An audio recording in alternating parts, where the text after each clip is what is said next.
Thank you, Mark, for all that you do to keep us informed and Thank you, stimulated Jeff. and knowledgeable about what's going on in the world. Two quick questions. If you're the Democratic candidates running for Senate in Georgia, do you run on a platform of embracing Biden, or do you run on a platform of opposing McConnell and what McConnell has done? The second quick question is Trump is losing some favorability among Republicans. When do you think, or do you think at some point that he will fall out of favor with Republicans? Because after all, he lost the presidency. Yeah, thank you for the question and for participating. The Democrats in Georgia are largely embracing Joe Biden. My understanding is they'd like him to come down and do an event. They talk about him on the stump, and they share his agenda regarding healthcare, regarding the pandemic, regarding the economy. So I don't think they're running away from Joe Biden. And of course, Joe Biden won the state. So I don't know that there's any reason why they necessarily would. I still believe, based on my reporting, that Democrats are going to be hard pressed to win both these seats.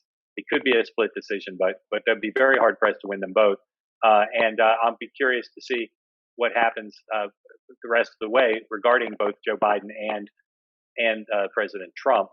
You know, Donald Trump has lost some favorability in some polls, but not very much. And most Republicans I talk to say if he wants to stay as the leader of the Republican Party, if he wants to stay as the de facto, not just front runner, but nominee for 2024, it'll be hard. Anyone who wants to stop that would be hard pressed to stop that.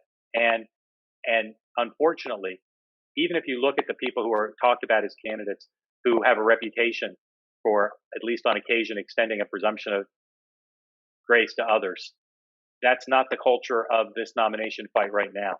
You see the people who are out there on the campaign trail already, ones who have gone to Georgia, ones who went to Iowa and New Hampshire.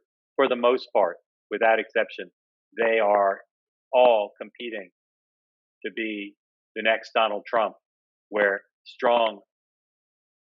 the notion of being strong and wrong and not extending the presumption of grace to others is what they see as the path to success.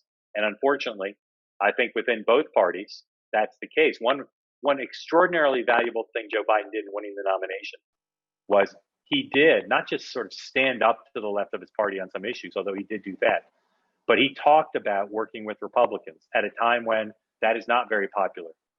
Because if you're going to work with somebody, you're at least partially extending them that presumption of grace.